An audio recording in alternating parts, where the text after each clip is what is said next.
but the takeover was not only was there not anything bad, everything was fucking great. You want to hear something amazing? There was zero filler on this fucking show. You want to hear something amazing and kind of sad? Yeah. So I forgot that there was a tag team title match, and oh my god, I'm watching the show, and I was going out Saturday night, so I have the show on, and we're nearing the 10 o'clock hour. The title match ends. You know, Rude and Hideo Itami, right? And the match ends like maybe 5 or 10 minutes before 10 o'clock, and I say, "Oh, I guess that's it. I'll just pop this off now and go out." So I turn it off, go out, and stupid. I get a text like I don't know, maybe like an hour or two later. Hey, did you watch the pay-per-view? Like, yeah, I did. He's like, quite a heel turn, huh? And I'm like, what? I'm like thinking, who the hell turned heel? What are you talking about?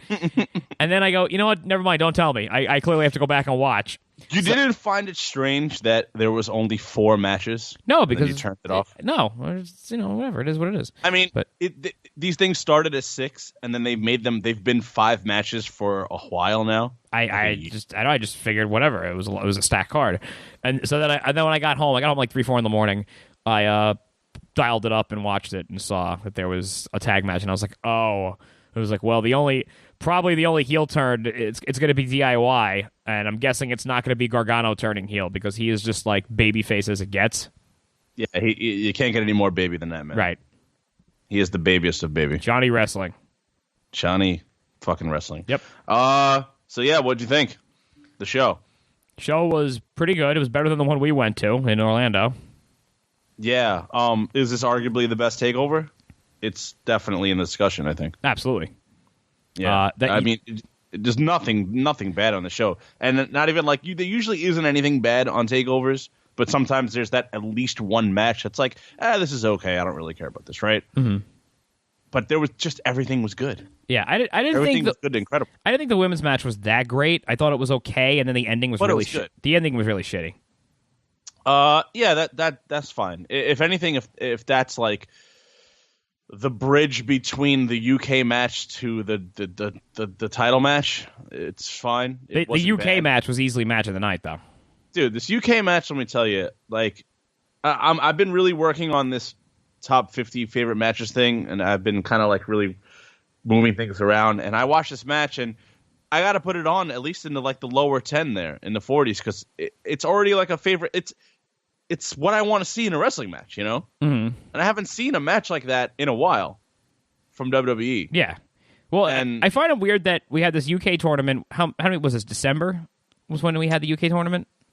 Or January? And they pretty much haven't done anything with the UK roster. And suddenly they just have a UK title match in Chicago. It's like, well, they did have a match on they did have a Tyler Bate, I think, defended the title once on NXT. Mm-hmm.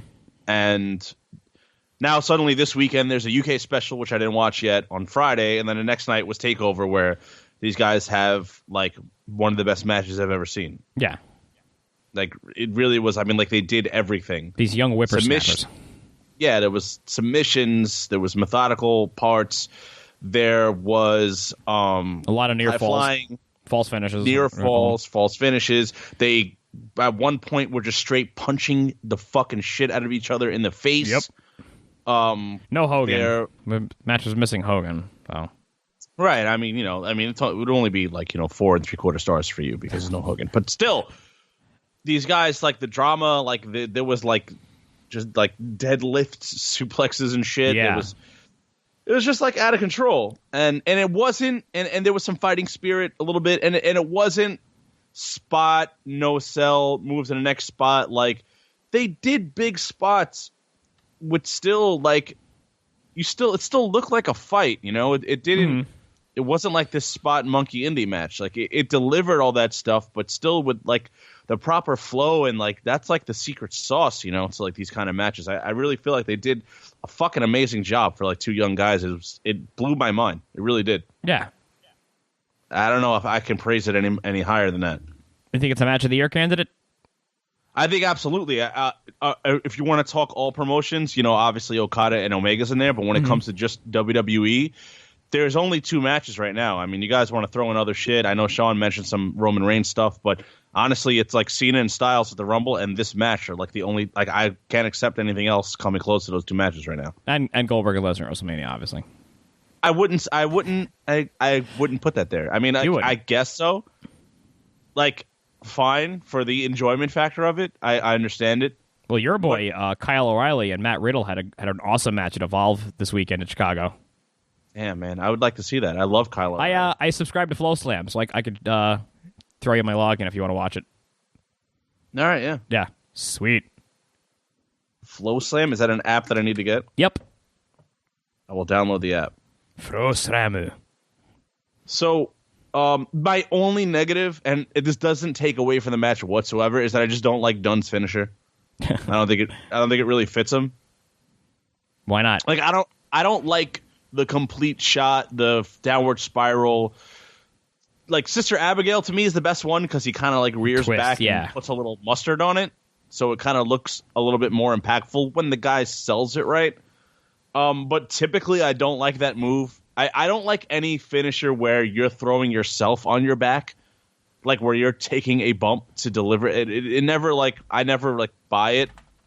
But even more so, it's ridiculous to do a pump handle first into it because it's like, well, what's the point of the pump handle? But it really, I guess it gets him up high and drops him down. I don't know, but I just don't like the way it looks. But I mean, they're faced with that problem where everybody kind of does all these moves, so right. you gotta find a move that's kind of vacated at the moment, or you have to just invent a crazy new move.